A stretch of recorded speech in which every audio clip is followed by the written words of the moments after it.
That shit got footprints and everything, dog. You look at the TV, you got a little papita that's been there for like 2 months, still hasn't come out. Nothing. What's that review site? When you go to review, Yep. There's a guy named Alfred over there. Don't go over there. He messes up your cars. Oh man. Well, with that being said, welcome everybody back to the show. That's right. We are live and living. After a long hiatus, it's been like 2 weeks since we did the last show? Yeah, man. We've been hiding, man. We've been hiding under a rock, man, and it's too much, man. Too much. And we gotta go ahead and appreciate. Yeah. True. The full channel and the time that we get to actually sit together and record one out. You know what I'm saying? We'd like to thank everybody again, like I said, for coming back to the channel. Today's episode is going to have a special host, my brother, Mr. Sombra himself, Nivir. You want to say hi to the people? Yeah, what's up, Nivir? I got an invitation over here to join you guys. Yeah. What you laughing at? We're rolling out the red carpet for this man. Why does he sound like an Italian mafioso? Yeah. Hey, man. What you talking about? Forget about it, man. Yeah, I got an invitation. Hey. You know, I got an invitation down there, you know? Hey, you talking to me, eh? Forget about it. That's what we talking about, man. No, so, man, we grew up in different When's the last time you were down here? When was it, man? I don't remember, man. Like what? How long ago was it? 5, 6 years ago? You didn't have that many grays in your beard last time I saw you, though. Yeah. Hey, I don't like. Yeah, right. What's going on with me? I don't like Miami, man. It's crazy. It's too many different streets and stuff, man. I mean, now in an old town. it's like Northwest 27th Ave and then Southwest 27th Ave, and then you get lost. I mean, now it's good. Maybe a main street. Now it's good. Now it's good with the whole, you know what I'm saying? You got the phone to help you, but every time I've been down there, I get lost, man. I turn to the left street, I end up in Alabama somewhere, man. I don't like it. Yeah, I don't like it. No, but so did you grow up in in Georgia, or how did that work out? Where'd you grow up? Oh man, there's a reason why I got that. They get that. He said I talk like a mafia boss. I grew up in Jersey, man. Okay, yeah, all right. I got the up north. Yeah, I got the up north. Okay. Like what? Since you were a kid, you were born in the Dominican, like Alfred, right? Nah, man, I left. Yeah, I was born over there. Yeah. Okay. I hear that. You were born. You lived where? Patterson, was it? Yeah, the hellhole. Yeah. You live in Hoboken. Hey, I can vouch for him. Patterson is probably people can't even visit you over there, man. You just it's dangerous. Damn. What's up? Is this damn? That's crazy. Yeah, I can vouch for that. I thought people left New York City and went to New Jersey to have a little bit more of a experience. I don't really know much about the Northeast, to be honest with you. Nah, it's hell, man. It's terrible. I can't. Yeah. People can't even invite me back up there. I won't go. I don't want to. Don't get on knock everything, especially now, boy. It's starting to get cold. If I go back up there, be with like a bulletproof vest, or a helmet, and all of that stuff. Yeah. Holy shit, man! Damn. That shit is bad. Nah, man. Goodness gracious, man. And the biggest difference between Atlanta, let's say Miami, and what would you say it is? Well, Miami, you know what I'm saying? You got some everywhere you go is just women. You know what I'm saying? That's the good thing about Miami. You know what I'm saying? Over here, it's just all old ladies, majority of you know. Yo, no, over there, you know the hot weather is nice and hot. You know the ladies aren't trying to have too much clothes on. They're pretty, but over here, you know it's not the same, man. That shit is slim pickings. You know what Alfred did to me, man? He tricked me, man. When I went down to Miami once, man. What happened? To me, I said to him, I get down to Miami. I said, yo, Alfred, man, I want to go to the new beaches, man. Take me to the new beaches, man. He said, yeah, I'll take you, man. So we driving, right? We go down there, whatever, South Beach, whatever. And he says, that's where it's at right there. Park the car, man. Let's go over there. And when you park the car, it's like a little hill, right? Like a little mound, right? It got some steps that you go up. And then when we start walking. When I walked on top of the steps, I looked down, man. And I was traumatized, man, from what I saw. It was just old people, man. Nothing. He thought he was gonna see some goodness, and man, I thought I was gonna see something, man. I looked at him. I said, man, why you trick me like that, man? This isn't Miami. All these old men, women. People think they're gonna find like playful bunnies on the sand. Oh man, that's not no. Here's the thing. Yeah. The problem with the whole nude beach situation is that by the time that you are able to not give a fuck, although I think it's changed a little bit, especially back then, old people were just like, fuck it, I don't care. Sun rays on this flap real quick, and now you can find some like my girl's like. Yeah, what y'all talking about, man? Yeah, no, I think now people are a little bit more daring. But like I know that South Beach is a topless beach, right? I mean, I know that much. Yeah. I've seen plenty of people topless there all the time. But is there like an actual place where people go butt booty naked? Like, because I've never. That's what I saw. You ever seen the movie Sanky Panky, man? When the guy he says teta, ombligo, teta. That's what you want to see. Teta y ombligo. Yeah, man. No, man. It was terrible. It was terrible. Y'all say you tricked me, man. Take me to the real place, man. Wait, you telling me that the nude beaches in New Jersey are better? Nah, man. There's probably no. I don't know. Nah, man. Are there beaches though? I don't know, man. I never been to. They got a couple of dirty beaches up there in Jersey. Yeah, a couple of gravelly ass beaches. Yeah, but they all full of like needles and stuff like that. A couple of bodies washing up everywhere. Rats swimming next to your face and all of that. Yo, let me tell you. So obviously that's it's not just a legend, man. Like I remember the first time I go to New York was with my girl. This was like 2012, and I remember just waiting for the subway like most people do, just nice and calm. And lo and behold, I just see this shadowy figure, and I didn't immediately think it was a rat because it was too big, right? It was like, yo, this is a fucking. He thought it was an angel or some shit. He's like, shit. Me están vigilando, they're watching me. You thought it was a puppy, dog. I ended up thinking, bro, I was like Master Splinter, dog. Like fucking shit. Oh my God. That motherfucker had a hood on and everything, bro. He was what up, B? He was a Timberlands, the bingo, bro. That shit was huge, and it was just like doing hurdles, like he was in the Olympics, dog. Just going over the tracks, horrendous. No. This is the oh, I see. No, they don't want to come out. But y'all got the rat there. Don't tell me that shit. We're cooking them up. Oh man! What the hell y'all talking about this week, man? It's going. What the hell? Bro, to be honest with you, man, like Alfred just sent out the text today. I have worked like straight like 9 days, and so at this point, what we do just to kind of get a feel, we're recording anyway. We just shoot the shit like we're doing, and then there's probably plenty of topics that we could talk about. But dude, yesterday, I'm not the kind of guy that stays in bed all day, bro. I wake up, it's time to get up, whatever. Bro, I stayed in bed all the live long day, and I was happy about it too, bro. Like fucking thrilled. After 9 days of working, I woke up and I was like, okay, what am I gonna do today? Put on a movie. So I put on a movie. When I was like watching the third movie, I was just like, damn, okay, all right, we're committed to this today. So, bro, did not move a muscle. Stayed in bed the whole time. Let's go. That shit felt beautiful, man. That shit felt beautiful. Sometimes you just need to take a couple of days off, not do nothing. Just nothing.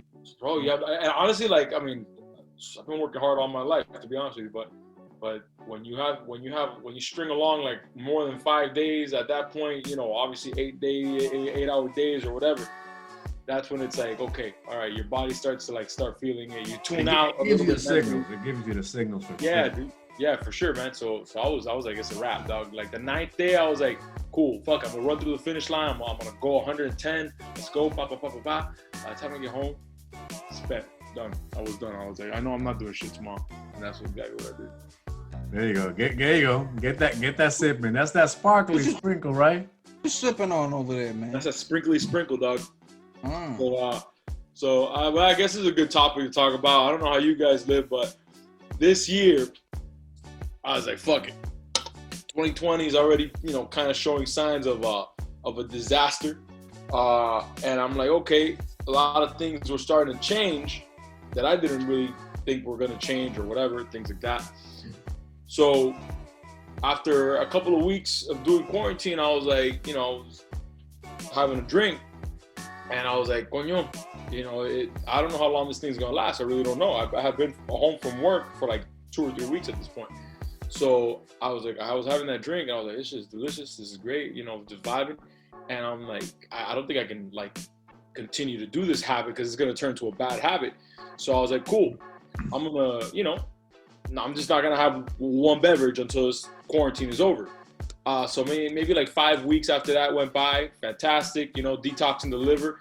And the thing came to an end, and I was just like, well, there's still nothing open. There's nowhere to hang. I'm not really hanging with my family because I got to go back to work. I don't want to miss work. And so I kept it going. And so no booze, right? That's great. And then around early September, maybe late August, I was just thinking about health stuff, you know, because I'm 34, turned 34 in September. And I was like, coño, you know, like I'm firmly in my mid 30s. Let me, you know, it was kind of like think about the family history and stuff like that. And sugar was always something that I knew that I'm gonna have to start planning if I don't want to like be reactionary when I am older, like say 40, 45. I remember I asked my dad, you know, my dad passed away 4.5 years ago. And I asked them, you know, when were you diagnosed with diabetes? And my dad had diabetes. And he's like, oh, somewhere like in my mid 40s. And so I was like, okay, I'm like a decade ahead of time here. And I had seen like back here, and it's gone away, thankfully, because of the actions that I've taken. But like a little bit of a darker line. My girl had been like mentioning I had like a little dark line forming in the back right here. And so, you know, looked it up, and they, you know, lo and behold, one of the main, if not the only things that it was leaning towards or showing was insulin resistance. Now, that doesn't mean diabetes, but if you don't take care of it, what your body is doing is that you're taking in too much food, right? Or you're taking in too much sugar like I was. And I was never a Coke drinker. I was a kid. Ask Alfred. I was a thin kid, you know, thin teenager. You know, in my 20s, started getting to bad eating habits. And as of recently, okay, I wasn't having booze, but I was drinking Coca-Cola with every meal, stuff like that, things that I wasn't used to doing.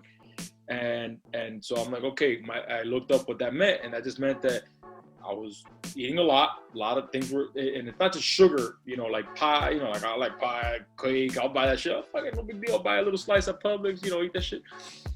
And little by little, you're just introducing a lot of glucose into the body, a lot of sugar, right? And so obviously your body creates insulin so you can metabolize it, whatever. We can spare the you know, the anatomy, physiology, but so I was like, okay, is this reversible? Can I reverse it? And fortunately, yes, it's totally reversible before it gets to a point where it's not. Like pre-diabetes, you could probably do something about that. Even diabetes, some types of diabetes, if you change your lifestyle, is reversible. So I said, okay, cool, no sugar. And how do I do that? Well, exactly that. I'm gonna cut out the bread because, you know, I was eating a sandwich every day. That's a lot of bread.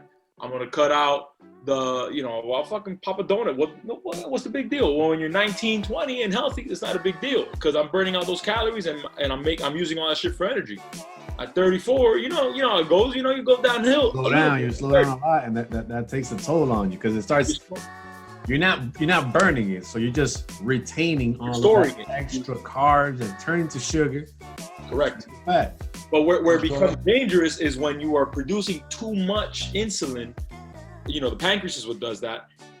Then the cells become resistant because it's too much. They're like, all right, dude, all right. It's like a signal that they usually say, okay, use this for energy. And the cells are like, we don't really, you know, we're not gonna listen to that. So it keeps pumping more.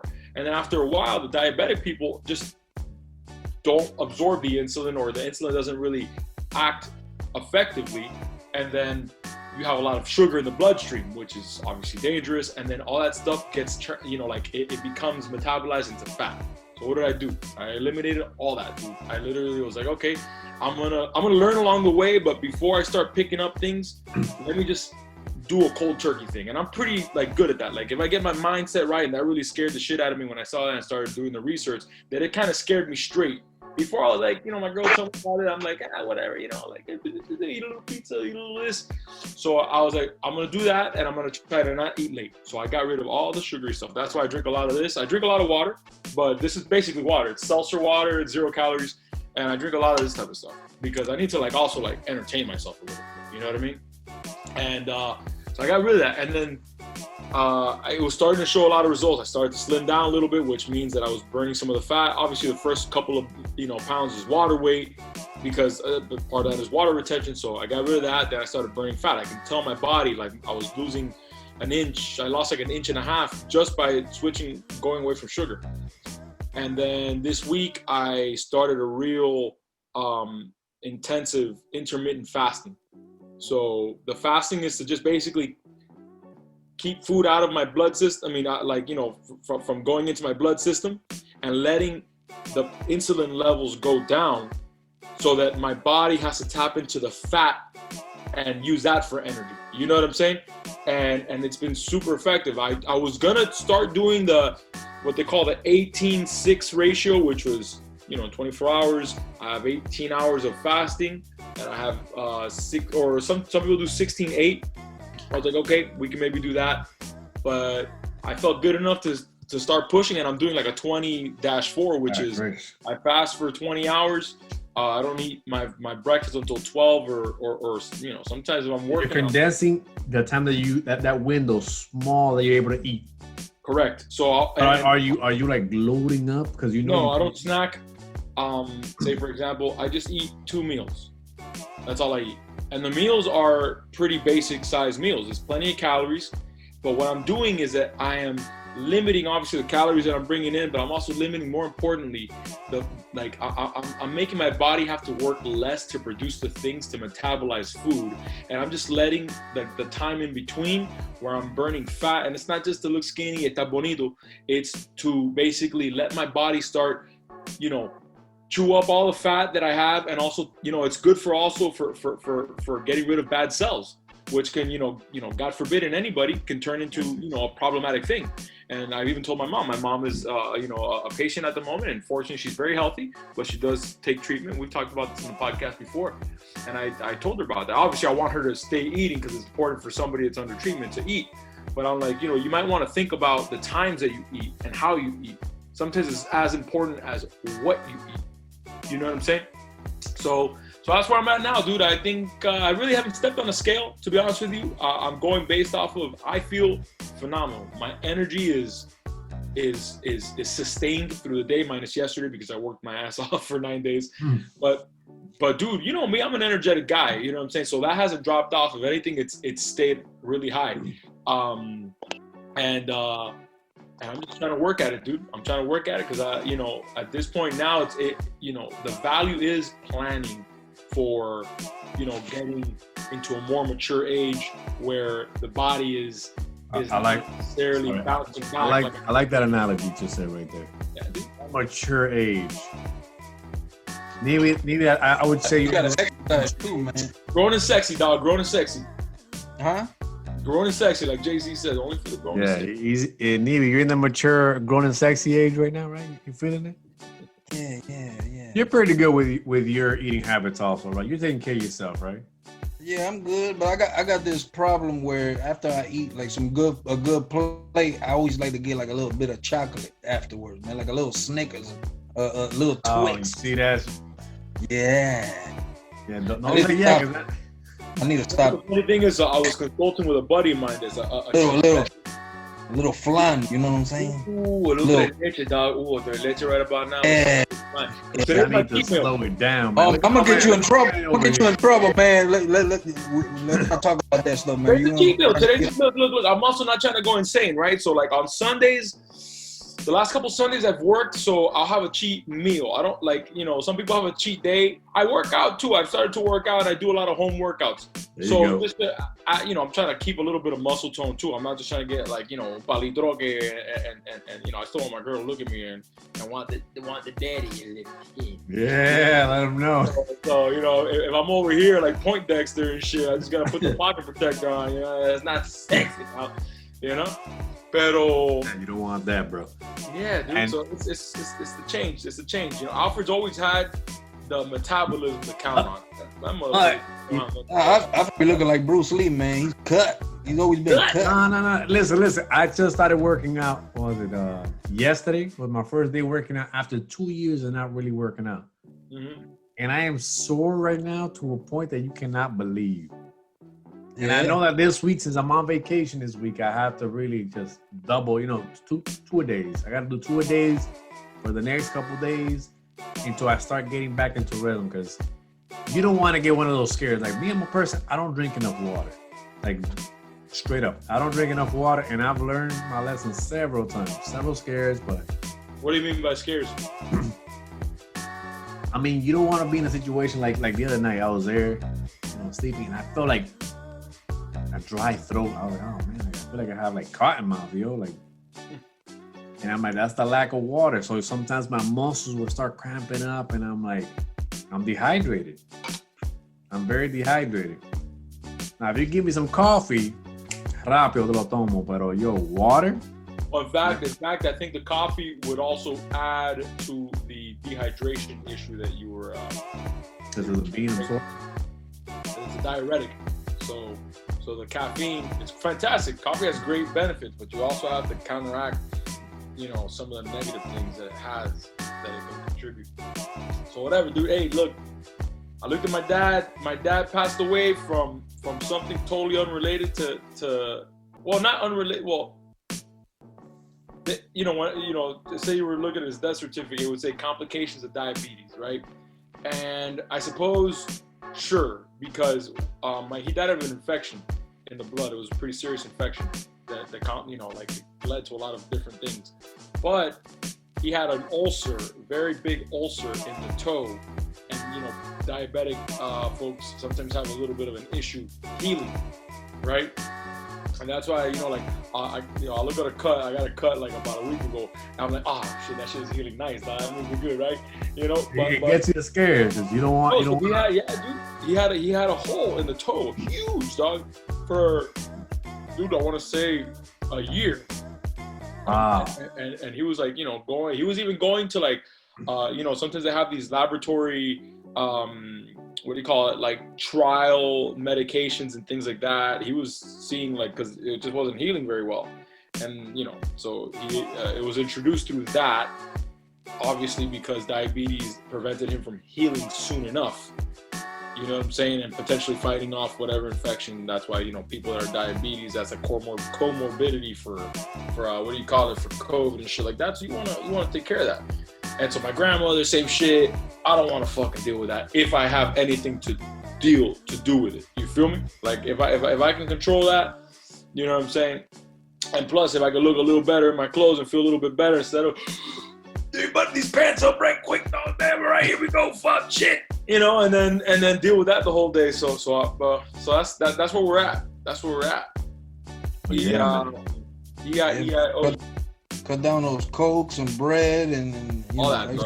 Little walk every once in a while. Now today your boy had a nice Belgian waffle. Big giant Belgian waffle. I had myself dude. So we went to this place. You got to check it out. It's down here in South Miami, Fred. Maybe if you're ever down here, we'll meet out there. Yeah, Belgian waffles, boy. Cracked. Check this place out, dog. Cracked. Pretty affordable. It's by Chef Adrian. You heard of Chef Adrian? She has a couple of spots. Yeah. And dude, so we finally swing around there. I'll pick and choose the places that I eat out. I still am not comfortable eating out all that much. I don't like eating out. I was a little uncomfortable today because in the county they basically or the state of Florida said, all right, cool, we're not doing any more 50%. They just opened up complete. What do you call it? They opened up everything. There's no more restrictions on capacity. 100% capacity. So we get there and it was early, right? And I'm here I'm kind of enjoying the food, and I just start seeing I look over my shoulder. I'm like, damn, that group wasn't there. Fuck, man, okay, whatever. Then I start looking at people just start getting filled to the whole place. By the time we were I was asking for the check. Between bites, I had the fucking mask on. I'm like, nah, man, I'm not playing with this, dude. There's just too many people and everybody's talking and shit like that, and it's inside. But the restaurant itself was good. I was just complaining about one thing. Usually something that people don't complain about. The portions were too big, and the waitress didn't tell me about it. So here's the problem: we ordered an appetizer, we ordered the Belgian waffles, and I ordered my entree, and my girl ordered hers. So I see the fucking mountain. It was a pepperoni pizza fry basket or fry skillet. Delicious, though. I showed a mountain. I'll show you a picture later. And I'm like, I look at the guy and I'm like, yo, bro, cause I've been a server too. I'm like, you know, if it's this big, you should have told us, hey, you know, before you start ordering, it's gonna be a big plate of fries, you know, or when you're ordering the waffles. And I'm like, bro, we ended up like literally, I ate some of the appetizer, I had to eat the waffle. Like, there's no way I'm not gonna take this home and eat this waffle cold. And we took the rest of the shit.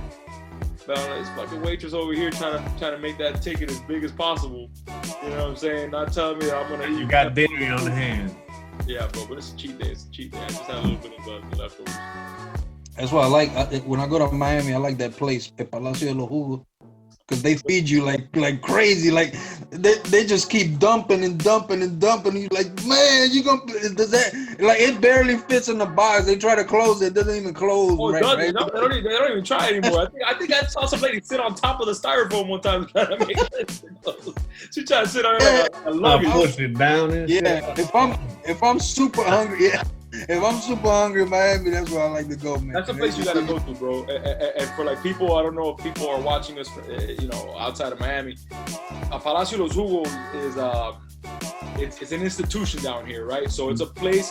Now we got, you know, food halls are super duper in style, pre-COVID, obviously, where you can pick and choose a little bit over here. This is like a sort of Latin food hall. It's been around. They do like natural juices. You can get that shit squeezed right there. But bro, I remember one time I was like, okay. La completa. Papo, completa. That's una completa semana, bro. That shit is large. It's still there, bro. They're doing good. Let me tell you, those shits are popping up left and right. But the original one is on 57th and Flagler. That's the one you gotta stop at.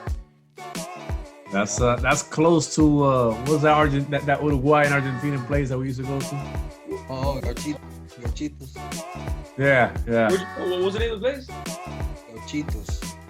Garchitos. They give you these little cakes, man. They give you these little cakes. They got little sandwiches, little sandwiches with the crust cut off, with the cheese. Yeah, crust cut off. The Argentines, bro, they fucking serve that shit like it's a fucking delicacy, bro. I'm like, oye, este es un sándwich con un pedacito de carne y ni tiene un crow. I like it crow, papa. Déjame crow. They don't see it that way. They're like, nah. We got you.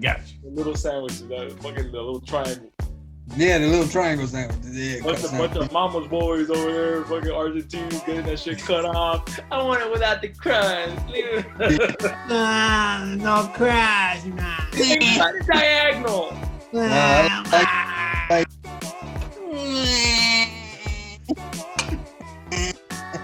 Nah, it's good, man. It's good. That's a big baby. Oh, hey, Fred, what's up with you, though? What's up with that dark ass cathedral you're in right now, bro?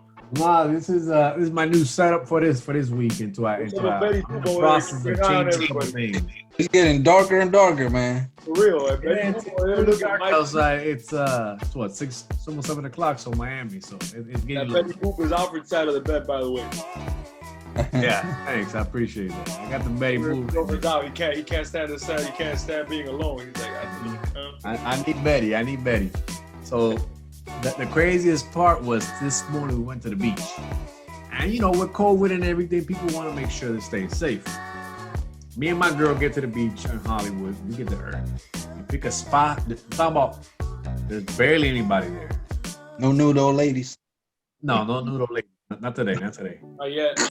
We had a couple people down, like about 20 yards down, and people like 16 feet across from us on the other side. So we didn't have nobody next to us. So in comes this couple, and they're looking. They go and they plant their happy ass almost directly next to us. Oh, man. I'm like, what the fuck? We in the middle of a pandemic. I'm over here trying to enjoy the sun right quick, get a little tan. No, and they're right there next to us. And my girl, I'm listening to the music, and my girl listened to one of their conversations because the lady, I guess, is being a little loud, trying to whisper. She's like, no, my friends, had to go to the hospital, get checked out. She's showing some, she hasn't been able to breathe right, this and this. And I took a test on Monday, so I'm waiting for the result. And then my girl told me, babe, are you hearing what this damn lady's saying? Damn, you can hear the whole conversation. So fucking mad. I was like, bro, we in the middle of COVID. Your homegirls got that shit. You out here getting tested for this crap. And you sit right next to me, yo. What kind of irresponsible shit is that? I forgot yoga, fucking downward dog and shit. No. The crazy part is we get up and I'm pissed. I'm like, fucking, I'm not gonna tell lady anything we're hugging. I'm like, y'all bunch of morons. You should just either stay at home or find a different place. All right, cool. So I get up.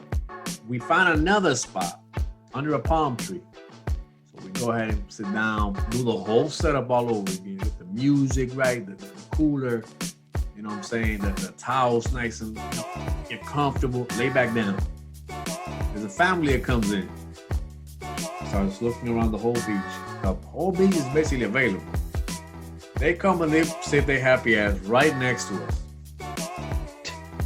I was so mad, my girl, like, fuck it, let's just go home. Damn, bro, you didn't even move a spot. You just said, we're just gonna leave the beach entirely. I'm tired of moving spots. How many more spots you want me to move, yo? I'm like, I'm being responsible sitting with you. Did you try going in the water a little while at least, or? Nah, I couldn't even touch the water. Bro, we were there for like about an hour. I was like, that's it, I gotta go. Let's go. Put a fence around your ass. Yeah, I'm about to bring a damn pit bull out. Okay. You ever seen when they have the turtles, when the little turtles put the eggs and they take it out? That's what I should have done. I should have put one on the left side, one on the right side. Nah, you should have started building like a sandcastle all around you. A moat. You gotta build a moat. Yeah, that's what I'm gonna do next. I'm gonna put a big old hole around myself. Put a crocodile in there and bite their ass in case they come through. Crocodile. That's like when you buy. That's like when you buy a car, man. You buy a car like the first day, and when you go to a supermarket, you try to park it like far away in his own little parking spot, far away from everybody. Oh. And you come outside, and there's a car parked right next to you. Always fucking happens. It's like, yo, está loco, coño, like yo. That reminds me of a fucking awesome Volkswagen commercial from like years ago, bro. I don't know if you guys remember, where it was just like, I remember this guy parks the car, he's at a supermarket, and you just hear before you see it, and it's just like, when the cart, just somebody leaves it and it just starts to drive on its own or like coast on its own, and it's about to go hit the car, brand new car, so you just hear doof, doof, doof, doof, doof, doof, and the guy comes out of nowhere and tackles the shit out of the fucking cart before it hits his car. It's because it's like that, bro. You're a magnet. When you got a brand new car, when you get a car wash, it rains. When you get a brand new car, the bird waited to take a dump on it. And you know what the crazy part is? That is so true. Like, actually, my girl tells me this morning, she goes, one of her friends tells me, man, my homegirl just finished paying off her car and this. Guess what happened? I'm like, what? He shows me a picture. A tree fell on the car. Like, I'm like, you can't, like, sometimes life will send you these tests, like, let's see how much you can handle it. Oh, you've been paying this car for, what, 6-7 years? I got you. Here's a tree trunk. Wow. I'm like, are you kidding me? I had a car and that's why I say life sometimes is curious. I had a car that I just completely hated. A Mazda Protege. I completely hated that damn fucking car. Oh. And we live in Florida. We talked about that. A lot of hurricanes, especially in South Florida. And I would always leave my car under a tree when the hurricane season will come. Oh my. Because we ain't had no more parking, so our only spot I was able to find is under a tree. That tree fell one day and avoided the car, hit the car next to the car where I was parked at. And I'm like, bro, like, can you like get rid of this damn car? I got so pissed. I just sold the car. I said, fuck it. Anybody takes the car, $500, come get it. Should have just left the sunroof open. I remember I had a sunroof. I remember, what was it, Nugget? Yeah, the first day I got the car. Oh, there you go. I bought the car. We went out to South Beach. Nugget. And it's us. It's us three. And we were driving down South Beach, with the sunroof open. And my boy Nugget decided to go through the top of the sunroof because there was a truck right on Ocean Drive. and it had a couple like sexy girls and a monster. What's it called? Those monster drinks. They were just giving out monster drinks. And my boy gets up to yo, what's up, honey? What up, girl? What they do? Let me get one.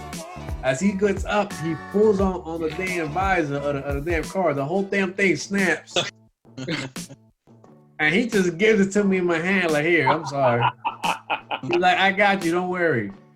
It's been what, like 3 years? No, like it's been like what, 7 years, 8 years. I haven't even heard from him. I'm like, bro, I already sold the car. But it's been about like 13 years since that incident. Not gonna lie, because you got that car in 2007. Yeah, It's just falling apart. That car. I was gonna buy it from you actually, because I remember. Don't you remember? I used to have a catering service with my mom. We had like daily meal plans, right? And I had a pickup truck. My mom had like a GMC Envoy type, like a mid-size SUV. So imagine doing deliveries in that shit. And so I was like, yo, Fred, because I think you had just gotten the 350, right, or the 300. Was it 350? 350Z afterwards. Yeah. And I was like, bro, how much you want for that car? And we just ended up using another car. But I was about to take that hot potato from you. You would have kept that hot potato, but he already knew what the whole deal with the hot potato was. He's like, It would have blown up down the street, right? Knowing the look of that car, yeah. Oh, funny story about that car. The reason why I started hating it was I was going to work one day and I'm driving down the expressway. The damn belt broke as I'm about to get on an exit, and I couldn't get the brakes to work, the steering to work. Damn, I'm going like about 60, 70 miles an hour. I'm seeing this right turn coming up. I started just praying. I was like, fuck it. That's it. I thought you were going to say, I just started crying. I was like, for what? What am I going to cry for? If I cry, it ain't going to get me nowhere. I might as well just start praying. So just let the steering wheel. Look, and the crazy part was where I used to work at was back in the day, hood. It was just like the middle of the ghetto. There was a lot of construction, they were changing the area, but it was still ghetto, still hood. And as I get, at the end of the day, I was like, all right, I gotta go home, whatever, get this car fixed. The damn car don't turn on.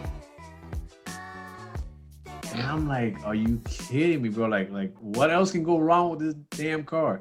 So I ended up taking a friend of mine to drop me off home. I come back the next day thinking, oh man, they probably broke into the car, stole the car. Perfect. All I gotta do is call the insurance. Nope, the car was intact. You can't leave a car. They had somebody there guarding that shit for you. They're like, no, that's a Mazda. You leave that shit alone. Yeah, because that. Oh, bro. So yeah, I learned my lesson. How much did you sell it for? What'd you let it go for? $500. $500. I bought it for like what, 7,000? That shit still had like that car had like what 30,000 miles in the odometer. It was just a piece of junk. No matter what. It's a terrible car. That shit was low miles. Low miles.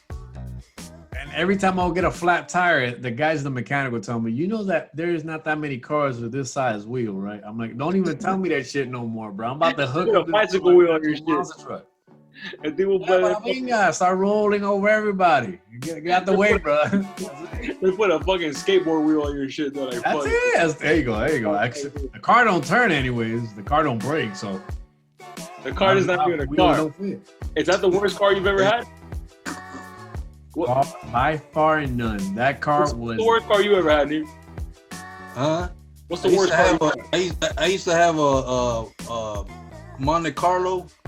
And it had the stick that you pull left up and down to turn for the turn signal. It would fall off. It would fall off. Like I was trying to stick it in there and it would just fall off. So I had to have it basically on the side of me on the seat. So one time I had to make a left turn, right? So I grabbed it, I put it in there, I went and pushed it down, and I dropped it. Right, so it fell down to my feet, and I started bending down trying to get it so I could make the damn turn. But I'm trying to grab this thing. Next thing I know, I look up, man, and it's oncoming traffic, man. I'm like, ah! And I'm just swerving all over the place. I almost crashed, but the guy passed me, gave me the middle finger, whatever. He didn't say get off your phone. He said get off the turn signal stick, man. Stop driving. Turn in your license.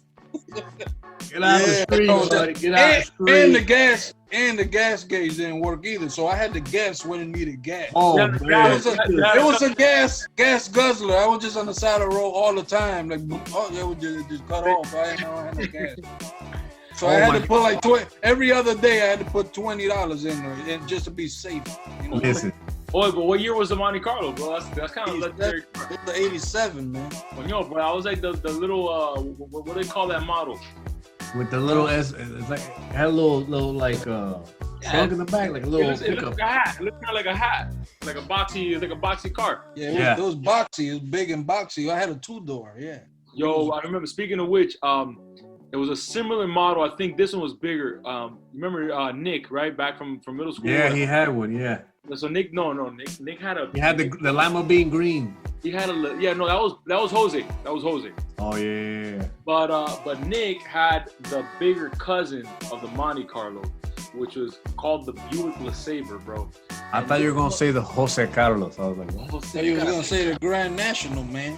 Oh no, wait. Grand Nationals right now, buddy, still are going for like no less than 30,000 for a beat up for a Grand National. Was it turbo or supercharged? I think it was a turbo. Yeah, I think Ferrari. I heard Ferrari helped to. I don't know. Is it like something with Ferrari? That car is gangster, bro. If I find one now and I can buy one for the cheap, I probably would, bro. But those things are going up in value. No, LeSabre, Buick LeSabre, because they had the Buick Regal, which was what they based the Monte Carlo. I mean, I'm sorry, the Monte Carlo, because Monte Carlo, beautiful. Monte Carlo, Buick Regal, the Cutlass, but the Grand National was based off of the Regal, right, bro? But here's the thing: the LeSabre was that much bigger. It was just a bigger fucking version. I would say the car was like probably 14, 13 feet. It was fucking huge. It was long. And I remember, I think I rode in that car like maybe twice, bro, because it was a fucking trap. But I remember going down my street with Danny one time because we just borrowed it from another friend of ours, and we I'm in the passenger seat. And Daddy's like, hey, you want to see how fucking, like whack this car is in terms of turning? You can only go straight to this car. We were going like maybe like 5 miles an hour, and he was pulling the wheel like this, bro, side to side, and the car would just go delayed reaction, and we were just going down the street like this. I never had a laugh attack so hard because the car was not moving for like 5 turns, and then after the 5th turn, it was like, oh my bad. Let me go ahead and respond right quick. Bro, what a fucking piece of shit car that was, bro. I'll never forget this, and I think I sold this car to you. I had a Toyota Corolla, 1986 Toyota Corolla that I bought off the lot. And that was my first ever car that I ever bought. Mm-hmm. And I bought it at the dealership where I used to work at CarMax in Atlanta. And I didn't really know how to drive stick shift. And I remember you had shown me how to drive stick shift on a 300Z that he had parked, I guess. Was it your car or someone else's? Oh, you're talking about the one that I was trying to sell? I was trying to sell one. Yeah, 300Z that you showed me how to kind of drive it. And I bought the Corolla without knowing how to drive stick shift. And I get in the car, and the first thing that he had me do was, he was in his car and I was in my car. He goes, all right, follow me. We're going to take the expressway. Mind you, I didn't know how to drive stick shift. So I'm there taking off. And in Atlanta, you get into the expressway going down because most of Atlanta is like elevated, right. Has little mountains and valleys. So I get off on the expressway. While we're cruising on the expressway, it's all fine. But when you go to get off the expressway, you got these little ramps, and then you have a light right at the top of the light. Yeah. So if there's traffic on that ramp, you better hope to God, man. Exactly. I wait and I stopped and I was there waiting for the light. And I'm like, damn, when the light turns green, I gotta drop it in first gear, hit the clutch, drop the brake, and hit the accelerator real quick. And mind you, I've never really driven stick shift like that. I started accelerating. I didn't realize I still had it in neutral. Damn car started sliding down the hill. People behind me honking and yelling. Oh. I hit the brake and then I was like, hold on. I pulled the car and brake. I started accelerating, dropped it in first, stopped, left the brake, and I forgot that I left the emergency brake on. Still sliding with the back tires. So I'm like, man, I don't even know how I made it home. You gotta put that e-brake. Yeah, that car had a very interesting thing. That car's lights would go out, and you wouldn't know when they would go out. Ooh, I think that's more than. Nah, because it had the flip up. It had the flip up light, so they would drop. They would drop by themselves. Yeah, I would have to bang on the counter for the lights to turn back on because the lights would be popped up. But I guess it was short circuit randomly whenever they wanted to, and the lights would just turn off. So you could drive in the middle of the night, like just panicking. And I was driving through a road that had very little light, and it was a long left turn. And I'm there hauling ass, trying to get home, and the damn car's lights go out. and I started punching the dashboard so fucking hard. I almost shot down the freaking airbags off that damn car, man. I was there punching this shit. I was like, turn back on. By the time the lights turned back on, I was nearly at the end of the bend. I'm like, man, this fucking car. So I just gave the car to my brother. I said, all right, I'm going back to Miami. That's it. You die. You go ahead. You die. That's it. You die. Wait, here's the thing. Something similar to that wasn't necessarily the lights. It was actually a little worse than this. Alfred actually worked for this company for a split second. It was called the Black's Duplicating Service, right? They had 3 locations.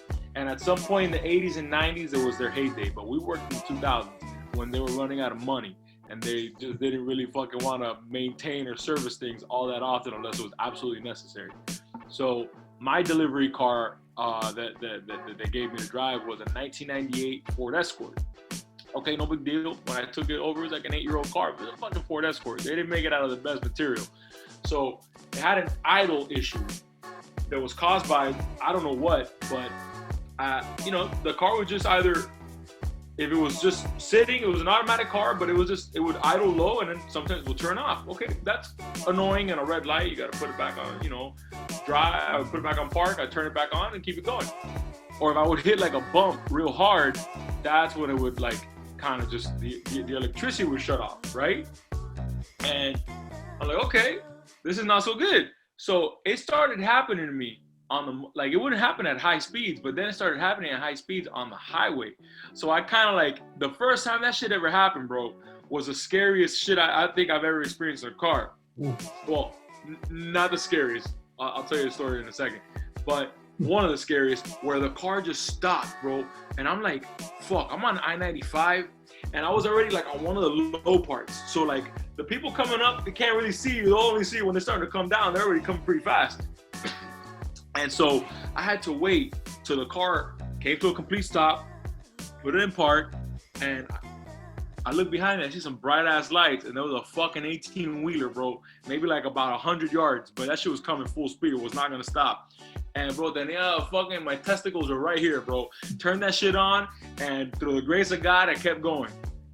For the next couple of weeks, bro, I barged into that lady's office, one of the managers, and I was like, yo, bitch, I'll never fucking drive this shit again, dog. If you fucking you think I'm gonna drive that death trap, fuck that.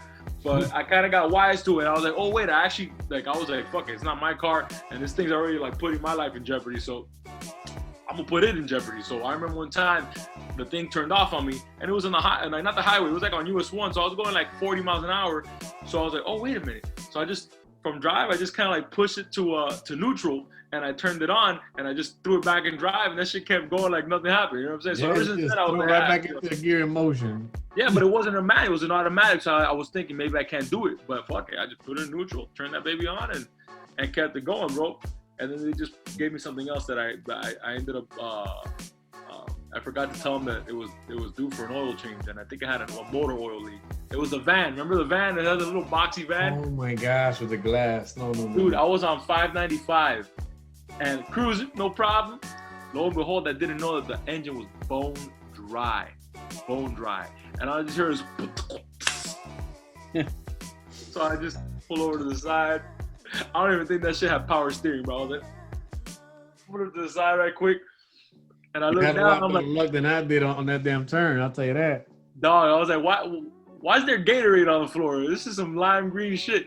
Bro, apparently the radiator just overheated. That shit cracked. The engine busted a head.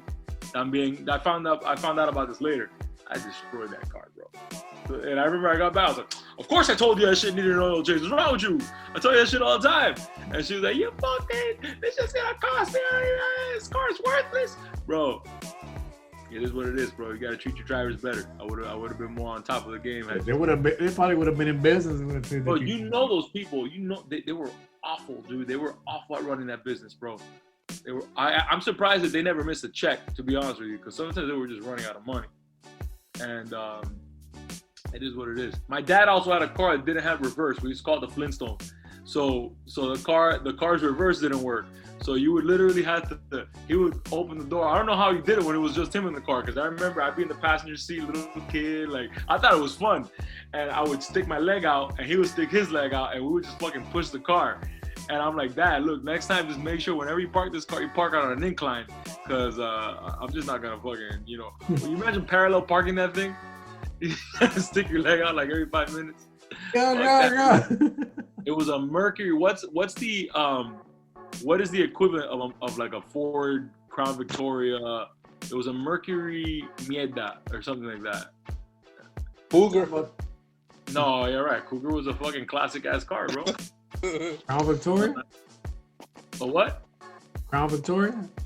Oh, I thought you just made up a name. I thought you called it the Mercury Salvatore. I was like, yeah, that one. The Mercury. It was a Mercury retrograde. Oh yeah, I hate that car. That shit sucks.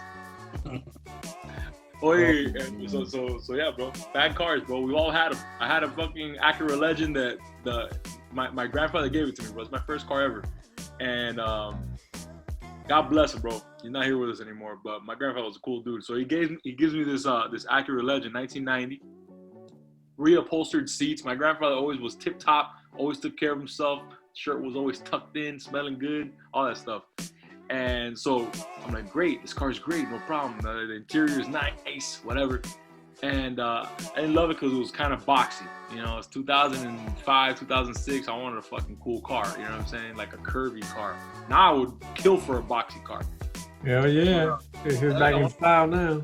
Right now I'm looking for I'm still looking for that E30, bro. Haven't found it yet. Dude, but the electricity it had electrical seats. That was broke as fuck. And I don't want to bother my mom or my dad. So the car, like the seat was positioned permanently, like this far away from the steering wheel. So that shit was just cramping my style, bro. The AC didn't work, and it had a transmission problem. So it was like a manual light. So what I would do is it had like a 1 or 2, and then drive, right? So I would just it would skip a lot on the first gear and the second gear. But when you put it on 1 and 2 on those low gears, it didn't miss on the torque.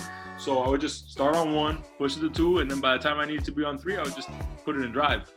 And I lived like that for a little while until the fucking CB joint in the back gave out and fucking in the middle of me driving it.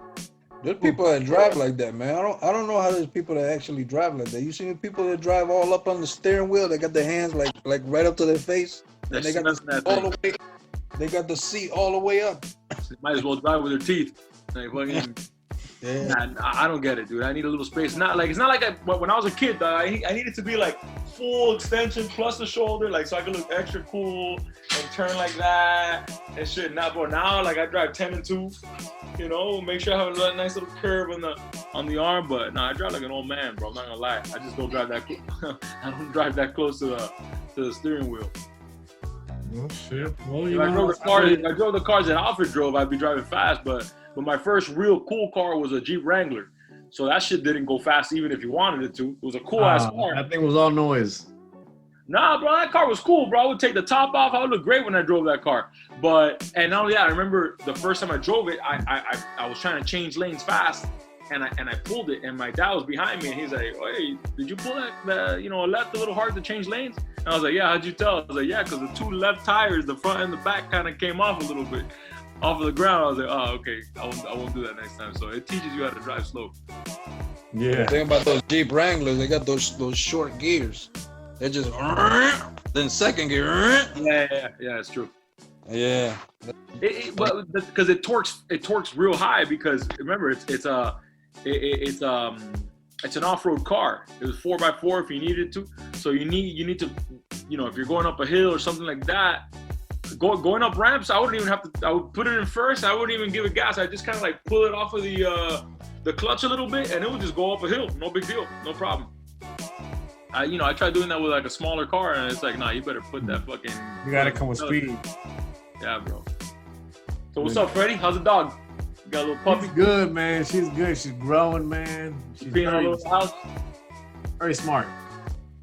Very smart. She's like a child. You gotta basically be on top of her. Yeah, but is she peeing all over the house is the more important question. No? You got a potty train? Nah, I got her potty trained. She knows where she needs to go. The thing about me is that I gotta learn how to not feed her so much. Because I get extra happy and want to feed her too much. And then when she goes to the bathroom, she leaves mojones that look like human. I'm like, damn. What do they look like?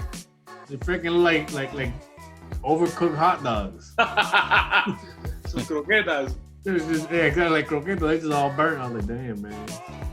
But I'm learning my lesson. You know how it is. Just being a doggy dad. That's what it is. Aw, how cute. It is what it is, man. Sweet. So yeah, man. So I think that for today's episode, I think we've concluded, and we've had a couple good topics in regards to issues that we have with our vehicles and other stuff. Hope you guys our Miami stories, like they say. And until the next episode, hopefully next week we'll be able to give you guys some more content, like I say, and get back to be consistent with the uploads. So, True that. Amy, I appreciate you joining us today. Thanks for bringing All right. Lots of fun, man. Anytime. Yes, sir. Yes, sir. JJ, let them know. Let them know. We out. Love you guys. All right. Good night.